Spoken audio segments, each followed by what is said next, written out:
Yeah, it's always nice to have a full week, as it were. Last week's events, 3 games, a lot of challenges, an opportunity for the guys to maybe refocus, reinforce as well some of the qualities of the weekend. Very good point down in Philadelphia, but I think we're all fully aware with these last 2 home games that getting that front line firing again and getting ourselves on the front foot is going to be a key to any progression in the postseason.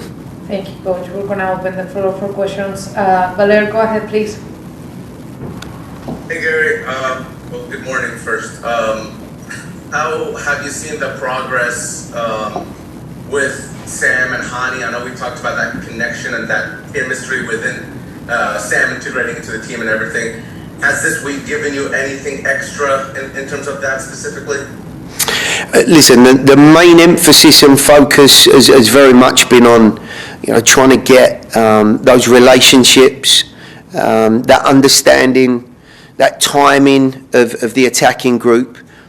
Hani and Sam, of course, will be a focal point of that. We know that. But I think there are some connecting pieces there that can also be very influential, and the likes of Jacob and Randall and some of the other attacking guys that are going to give us a slightly different look and certainly play a very important role in how we can be effective and certainly start getting on the score sheet again. So there's been a lot of energy and a lot of focus on that for the group. That will continue to happen today and into next week.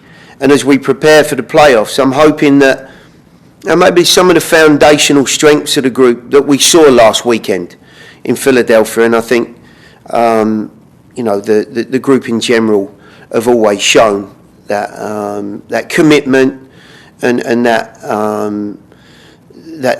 strong core. But there's no doubt about it.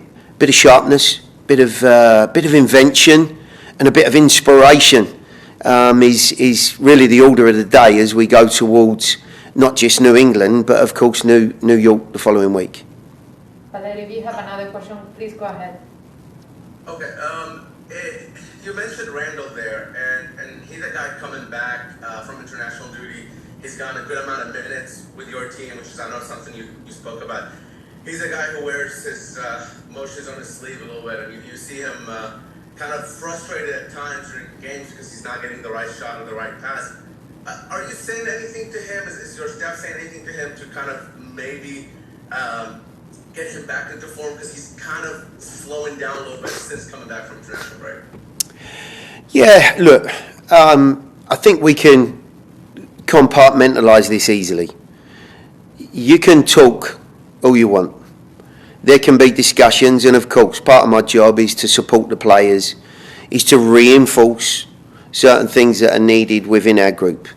But the bottom line is, there are things that are going on in our attacking group that we all know can improve. I think there's some choices, certainly some quality, some individual quality that falls on the shoulders of the individual. Are you engaged and focused? Are you making the right decisions? Are you seeing the game develop? And when players are in good form, it all comes so naturally. The confidence flows. There are no question marks. You're not second guessing yourself. And for guys like Randall, it looks to me at the moment, along with 2 or 3 other guys, like we're thinking too much about this. It's not coming naturally. So therefore, those moments and those situations come and go quickly. You get a split second in a game to have an effect and to take an advantage. And I think that's what we're working towards. And I've seen it many, many times, where somebody will get themselves back on the score sheet. You'll win a game when you least expect to, maybe by more than 1 goal. And it gives the group a bit of a lift. It gives them some confidence that not I or anyone else can give them. It's an internal feeling that we're moving in the right direction. So to your point, there's many things that are going on to try and get the guys back into gear and back into a groove. And in my experience, it's continually working at some of the areas and some of the situations that they're going to encounter in a game to get the most out of. And one more, you spoke about the quality of the Eastern Conference. All the teams above you and even maybe one or two below you have shown really good qualities throughout the season. I'm just curious from your perspective, do you see a huge difference between finishing 6th or 7th or even 5th really? I mean, is your opponent going to be that much of a difference in that area? And also if we can just get a quick update on injuries around the squad, that'd be great. I think you're right. I mean, the challenges that we're going to face now, one way, shape or form, are going to be difficult. You know, the likes of, it looks as if it's going to be Orlando, Philly and Columbus, if I'm not mistaken. I can't remember if Atlanta can affect that. I think they can. But it very much looks like probably one of those three. No, I think is the answer to the question. In one way, shape or form, no. It probably doesn't make a lot of difference because all three of those teams present very different challenges and different problems. But I do think the way that we finish, the mindset and the emotional position of the group, the personality of the group come the end of the season is probably going to be more important than anything. And that in itself may well lead us, in the best circumstances, to a higher finish. And of course, we certainly want to make sure we're in the best position possible for our own well-being. So I think that will be the key, not necessarily the opponent. I don't think there's any fear in playing any of the groups that you've mentioned, but our own confidence and mental position is probably going to be the most important. In terms of injuries and health of the group, Lucas will be back. He's available. As you know, Fafa has gone away with Haiti, and apart from that, I think we're good. There's no other problems from an injury standpoint to be concerned about. Thank you, Tony. Go ahead. Gary, you'll come up against a familiar face in Dave Romney, who's carried on from where he left off here. He's played every minute for New England this year. Yeah. How much of a part did he play in the foundations of what you laid here in Nashville? Playing alongside, obviously, a defender of the year in Walker Zimmerman, and perhaps Dave didn't always get as many words about him as Walker did. Listen, Dave's such a great guy. I probably can't give him enough compliments in what I'm going to say in the next 30 seconds, but in terms of building a team, personality, durability, and also I think balance in that central area of our back line couldn't have been any better if I'd have wished for it. The two guys you mentioned formed a fantastic partnership that has given us the opportunity to move on from there. And I'm not shocked that he's been able to push on and play the amount of minutes in a side that have been as successful so far as they have. The move there were for reasons that were made public at the time, and we obviously wish Dave well and did at the time of the move. But I'm hoping at the weekend he's not quite as successful as he has been all year, and gives us a little bit of leaves the door ajar, as they say, a little bit for the front line. Okay, everyone, we're joined now by defender Dave Romney. Dave, thank you for joining us. We're going to jump right into questions. We'll get started with Frank DeLappa. He'll be followed up by Jeff Lemieux. Frank, you're unmuted. Hey, Dave. Team's been in every game on the verge of a lot of wins. What's missing? What's the one or two things you guys need to do to get back to the winning habit? Is it mentality, tactical, good fortune? Kind of a little bit of everything. I think for starters, we need to be a little bit cleaner in the back. We've been giving away a little too many chances, and I think we were late today because we were just kind of doing some extra defenders meeting and just looking at clips and stuff, how we can clean ourselves up. So I think that's one of the big factors personally. And just kind of being more cohesive as a unit of what we want to do to the other team and then what we are expecting from the other team and how we want to defend it. So I think just getting a little bit more clarity this week will hopefully help. Next we go to Jeff Lemieux. He'll be followed by Caroline Oatway. Jeff? Dave, obviously nobody's going to know this Nashville team better than you, having spent so much time there, but they've had a really similar identity for a long time, rooted in kind of that defensive solidity, which you were a huge part of.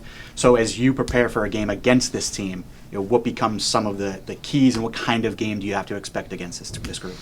They're a team that's extremely solid defensively. Gary always has them extremely organized. All the players, on literally all 11 of them, are extremely focused defensively. They're hard workers. They're good defenders, 1v1. So it's a very cohesive unit in the defensive aspect. And then in the attack, they're extremely dangerous on counterattacks, and set pieces are probably the two main. But they have quality all over the field. So it's definitely a solid team, and hoping to go there and get a result.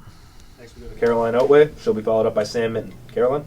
Thanks, Dave. Can you just talk a little bit about Henry Kessler? Obviously signed a new contract, how important he is to the team, his best qualities, and how much you're looking forward to playing with him. Yeah, it's big. Frank, we unfortunately didn't get a lot of time together. Just, was it 7 games, I think, at the beginning of the year? We had a great start. He's a very good athlete, very good 1v1 defender, good on the ball, and so it'll be nice to see him kind of hopefully get his legs underneath him before we start this playoff run. But yeah, it's great to have him back. Next we go to Sam Minton. He'll be followed up by Rich Thompson. Sam? Hello, Dave. Just wanted to ask, obviously, the outside back depth's going to be tested with Dewan being on international duty, and Clint just said that Andrew Farrell would be out. So just as a unit, how do you make up for those losses? We make up with good depth. We've got a lot of solid guys on this team and a lot of versatile players as well who can play multiple positions. So I'm not honestly too worried. It's obviously nice to have a national team outside back on your roster on game days, and Farrell as well. But very confident in the guys we have and that we'll be sending in to start for us on Saturday. Next we go to Rich Thompson. He'll be followed up by John Lupo. Rich? Hello, Dave. Just comment a little bit about Hanny Mokhtar and Carlos Hill. You're playing with the last two MVPs in the league. Can you just tell us what you observed from both of those players over the last 2 years? Definitely different styles of play as a 10, kind of. Honey's a little bit more of like a false 9, kind of, and Carlos is like more of a 8 and 10 kind of playmaker. Different styles, but both extremely solid players. Their quality is unmatched on the field. They're usually the best player on the field when they're on the field, and it's been a pleasure to play with both of them. Honey's a little bit more, I guess, goal focused or like lethal in front of goal. He's been very good these past, I think, 2 or 3 seasons at creating something out of nothing. Whether he's dribbling 1 or 2 guys, whether he's starting an attack, or he's just really good on the counter. And then Carlos is the heart and soul of our team offensively. He's extremely good in possession. He's extremely good at switching the point of attack and finding guys in really difficult spots for the other team. And I can't say enough good things about either of them. They both, every year, are putting up like 15 goals, 15 assists. So not much more you can ask for from one of your DPs. We'll take 3 more questions. First, we'll go to John Lupo. He'll be followed by Seth McCumber and Jeff Lemieux to end. John? Dave, you mentioned how good Nashville are with set pieces and counterattacks. Discipline is always important in matches like this, but just talk about how much more important discipline will be not to give away those opportunities to them and be strong with the ball. And also, you've had such a consistent season, played, I believe, every minute of every game. How important, especially with your depth at the back line being tested a little bit, will your role and your play be maybe more highlighted in a big match like this? I don't know if my role will be highlighted anymore per se. It's just every game I'm doing everything possible to keep a shutout. But regarding their set pieces, it's something they take very seriously, and they have extremely good personnel. Walker is a beast in the air, and they have other guys who do their jobs extremely well and have scored a lot of goals. I remember when I was there, we scored maybe, I don't know, last year like 15 or 20 goals off set pieces, which is pretty crazy. And they're the same team this year. I've seen them score a lot of nice set pieces, and they just present a lot of challenges, and no matter who you have on the field for us, it's going to be difficult. You kind of have to give away one thing if you're going to stop another. But thankfully, we'll have 3 big center backs potentially. Yeah, I don't know. It's just winning your battles, and I don't know. They're definitely a tough task on set pieces, but we're going to do the best we can. All right, next we'll go to Seth McCumber, and he'll be followed by Jeff Lemieux. Seth? When Clint came aboard, you guys kind of just switched things up tactically. And after Saturday's game, you mentioned that you guys are going to reflect as a group. I'm just curious if you can reflect on that tactical switch and maybe think about going forward what you'd like to see. And what is it like to work with a coach that's really collaborative and working with his players and getting feedback from his players? Yeah, it's definitely different, but I think it's something that guys have taken liking to, and it's kind of been a nice collaborative process, but it's very important to remain cohesive, even with a lot of kind of people inputting their opinions, and I think we've done a better job this week of kind of figuring that out. Sorry, what was the first part of the question? It was about the tactical switch. Just to reflect on Clint Pierre obviously put in a new tactical system. You mentioned you guys need to find your identity before the playoffs begins. You said you guys were going to reflect this week. So just reflecting on that system and maybe going to 2 forwards or switching it up. Yeah. And some of the tactical switches is a result of the squad and just losing guys in certain positions. And since he's joined, we've had a lot of, I guess, injuries or players missing time, whether it's with the national team or just random stuff like that. So it definitely is in a tough spot as a coach when you constantly have the squad changing and guys coming back from injury, guys going out with injury, and just trying to put the best team on the field in the best formation. So obviously it is nice to be cohesive and kind of play the same formation week to week, but sometimes that's not what the health of the squad presents. So I think he's done a good job managing that, and we're going to do the best we can with what we got this week. For our last question, we go to Jeff Lemieux. Yeah, Dave, Clint did say he liked a little bit of what he saw in the second half of that Orlando game. When you guys did switch, you mentioned you had 3 center backs for a little while. What is it, as the group has looked back, particularly at the second half of that game, that you feel like they've been able to pull that's kind of useful moving forward? I mean, it was nice to win the second half. If I guess you could say we won the second half 1-0. It obviously doesn't mean anything because we lost the game. But kind of a positive to take forward potentially with that formation if we do decide to go with that in the future. And yeah, I don't know how much of it is a result of us being a little more solid is because Orlando is winning 3-1 and maybe they're not sending as many guys forward, or kind of the game script, rather than would that have been as successful if we were up 3-1 and they were just bombing guys forward. So yeah, I don't know, remains to be seen, but there definitely were positives to the second half. I think we got some more crosses in. Yeah. All right, Dave, that's all the questions we have. Thank you. Thank you. Thanks, everyone, for joining. We'll have a transcript out shortly.